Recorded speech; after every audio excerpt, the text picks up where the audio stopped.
In December of 1987, a few months after the harmonic convergence that occurred in August, I went into a chiropractic office in Marin, California, a little town called Ross, and I met William Lonsdale, a man who was to have a profound effect on my life. I was 33 years old. I was suffering from a lack of knowing who I was and from having tried diligently for more than 10 years to get published.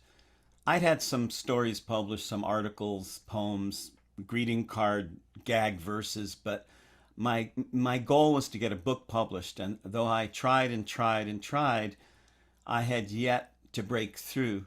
Similarly, with love relationship, I had yet to break through. My relationships began in the most incredible fireworks, cosmic sex, and mind links, telepathic connections, all night long lovemaking to Van Morrison, and they ended in disasters. And I couldn't understand why someone who tried as diligently as I had tried to make love work, to make money work, to make my creative art of writing work kept falling apart. In strides William Lonsdale, who sat down and didn't give me an astrology reading so much as an information session, but it was more like an acid trip. He began talking very gently and very quietly, but powerfully, steadily clearing away the surface layers of who I was, what I was made of, and getting down to the core. And one of the main things he told me that day was that I was going to be a leader. This made my jaw drop because I could barely lead myself. I was spending many months trying to decide, do I use my final dollars of the month to send another submission off to publishers or to buy a jar of peanut butter so I can have something to eat? How could I be a leader? But he said, it's taking a long time for you. There's nothing the matter with your writing. You just haven't yet learned what you have to say. And the kind of leader that you're destined to be is not the usual kind. You're not there to dominate other people. You're there to lead them to their own truths.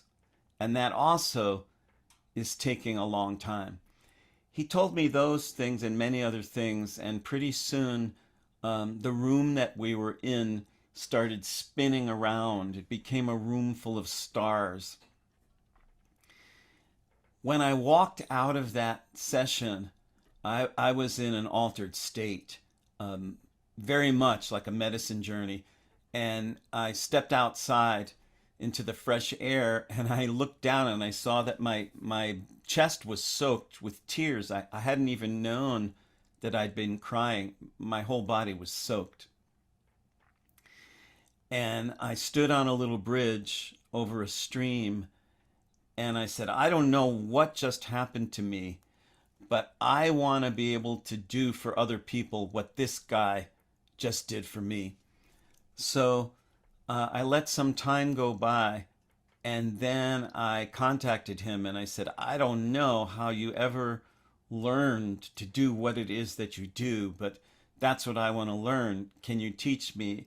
And he said, well, that he and his wife had recently ended teaching a series of classes and he didn't have any plans to start new ones, and he wasn't set up to take me on as an apprentice on a solo level.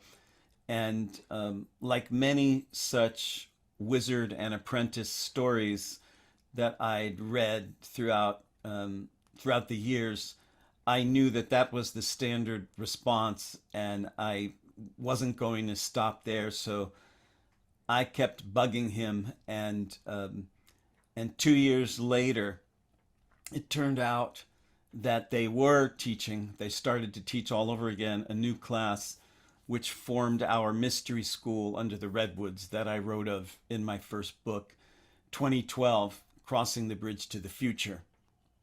But it seemed as though we were destined to work together because we both began life in Queens, New York, and then eventually moved to northern Vermont, Willamette Valley, Oregon, Bay Area, California, and then the Santa Cruz Mountains in that order.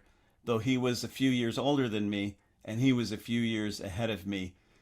And what I learned to do in that mystery school was understand the meaning of life, not just the meaning of astrology, to understand how we each come back and come back and come back from past lives in order to become the love that we are.